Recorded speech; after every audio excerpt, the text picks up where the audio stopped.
Hi everybody, welcome to my YouTube channel. My name is Elaine T and I'm back again with another video.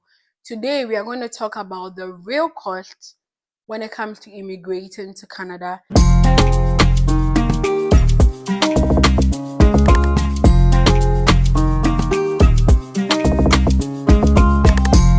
Immigrating to Canada is something that a lot of people feel like, oh, it's just about the application fee. No, it's not just about the application fee. A lot of things go into moving into Canada. And so today we are going to use the PR pathway as a way for you to know how much you might spend or what you're going to spend on when it comes to immigrating to Canada if you are using the PR way. So we are going to start with the official cost. If you see me looking down, that is because I wrote all my notes down and I have every single thing ready to share with you. So when it comes to official cost, I'm going to talk about the first one, which is the language test. So the language test is quite expensive. Whether you write IELTS, you write PTE core, you write CELPIP general, it is still expensive. A lot of people do not think about all those particular things when it comes to PR application. Language test score is something that you have to budget for. Now we come to the educational credential assessment. With the credential assessment, it's a little bit expensive. You could spend about 200 plus when it comes to your educational credential assessment. It's quite expensive, but it's something that is also very important because Canada wants to know if your education can be translated into the education here, and if your education actually meets their education here, if your education qualifies or is in the same category as their education here. So that's a very important one, and that's a lot of cost, especially if you are back home. Spending Canadian dollars on an application is typically very, very expensive, especially when it comes to just the education component. Now, application fees is very, very expensive. I would say with a single applicant, you could spend about 1,610 Canadian dollars on your PR application because there are two different fees you have to pay. The initial one is just the application fee, and the other one is right to your permanent residency fee. All those fees calculate and adds up to that 1,610. I personally paid about 1,610 for my PR application, which was a lot of money to take out of my account, especially being a student and still working on my PR. But then I knew it was for a good cause, so that was not a problem. But yeah, it can be very expensive if you are from back home or if you are back home and then you are currently working on your PR process.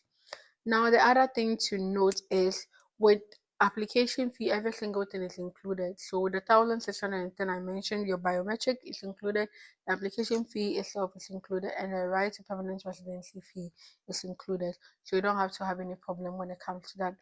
Now, you have to do your medical exams. Medical exams too comes with some fees. I know medical exams typically from Ghana is not even it's not too expensive. I know it's around 1,500 Ghana cedis. I could be mistaken. Your country could be more, your country could be less. But I think in Ghana it's around 1,200 Ghana cedis to about 1,500 to 2,000 Ghana cedis. I don't know what it is now, but yeah, that is also one cost you should take note of. And these things add up so quickly. It adds up so quickly because there's a lot and a lot of things that go into it. And if you are back home and you're paying money, then that is way expensive. We are talking about the hidden cost today. The hidden cost after getting your PR, the moving expenses, rent deposits sometimes, winter clothing, planning, job search time, emergency savings, putting things together, planning your life, moving all your life to Canada can be very, very expensive. If you are in Canada already, it is a little bit easier because then you're already in Canada, you already live somewhere, you already have your own time and everything like that. You're already quite settled, so you don't have to think about all those things. But then, if you are from back home and you have to relocate, especially the ones with kids who have to relocate with their things and everything. It is very, very, very expensive when it comes to all those things that you would need, especially when it comes to your clothes and then food and planning the move. Very, very, very expensive.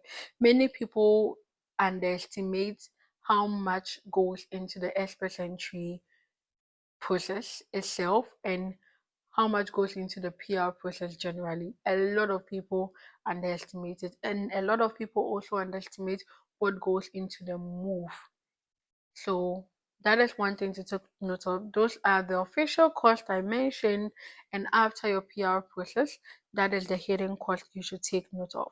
Now we also have the emotional and mental cost. Uncertainty. Will I even get a job? Is it even going to be good for me? Would I struggle? Is it going to be hard? I'm leaving my family, I'm leaving everybody. How am I going to manage my life? How am I going to stay grounded, and how am I going to work towards my future goal? Whatever future goal you would have, that is also an emotional and mental cost we have to pay to immigrate. The waiting period. Hey God, that waiting period when you are waiting to hear from IRCC, it's like your whole world wants to break down on you. You are just so anxious. The moment you get an email, you are in panic. And then you keep on checking your emails every single day just to see if you have an update from them. That is an emotional cost to pay. That is an emotional cost we all paid for. And so just try as much as possible to reduce all those anxieties. Immigration is not just paperwork, it's a psychological.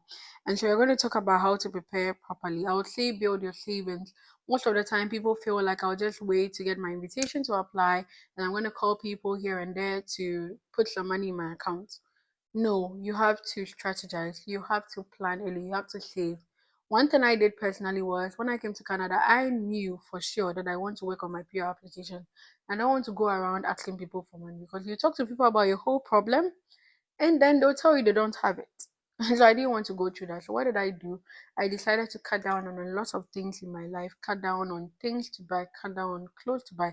I love clothes, I love shopping. But I decided to keep that on the low because I was working towards saving for the PR. Just so when I get there, I do not have to have ask anybody for money to put in my account.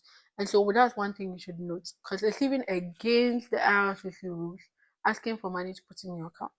And so make sure that you save towards or you build your savings before applying for your PR. Avoid rushing. The application process is so easy for you to rush because you've got an invitation to apply. You just want to rush and submit. Do not rush. Take your time and understand every single thing there and make sure that you're giving them the right documentation. That is very, very important. Now, one thing to also note is having backup plans. Okay, if it doesn't work, what do I do? If they ask for this, what do I do? If they need extra documents, what do I do? And so I feel like if you strategize, you have all your funds in check, you have everything on your own, you've planned everything, then that shouldn't even be a problem. Now, one thing to note is that if you get your PL based on the general categories, maybe you get healthcare, social services, and then you chose maybe you are willing to live in any other, maybe you choose about four provinces you are willing to live in. Do research into those provinces and select the particular one that you believe that living in would help you when it comes to living costs, when it comes to all the other factors that are needed. If you know people in Canada, contact them and have a conversation with them. If you come across my video, you can just send me a message. I'm willing to respond to you in a swift manner. And so kindly take note of that. Immigration is about plans, it's about strategy. You definitely have to know all those particular things. So, like I said, official costs are involved, mental and psychologically. You have a lot of cost involved in that particular area too. And so you definitely have to put yourself together and be in that space where you can apply and put your best foot forward when it comes to application. I have come to the end of my video. Thank you, thank you, thank you so much for coming back. Thank you for subscribing. Thank you for liking. Do not forget to like. I think a lot of people forget to like. So I could have a lot of views and low likes. Please do not forget to like my video. I'm putting myself out there. I'm sharing all this information with you because I want to see you get your payout. So I want to see you grow. And so like, comment, subscribe, kindly share with your friends, and let them also have this information. Why gatekeep? I'm not gatekeeping here, so why are we gatekeeping? Anyways, we've come to the end of my video, and I'll say thank you for watching. See you in my next video. Bye bye.